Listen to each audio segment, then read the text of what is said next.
Maraming salamat sa kaloob mong ibinigay sa napakagandang gabi na ito.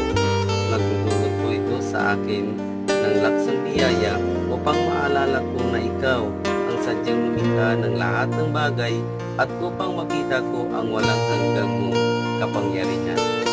Na sana'y maging kaanak ko nitong kabutihan at ang pagkakaisa sa ibang tao at magkakaroon ako ng layunin na magbubuklod sa aming pagtungo sa magandang kinabukasan ng aming sarili, ng aming kapitbahay, ng aming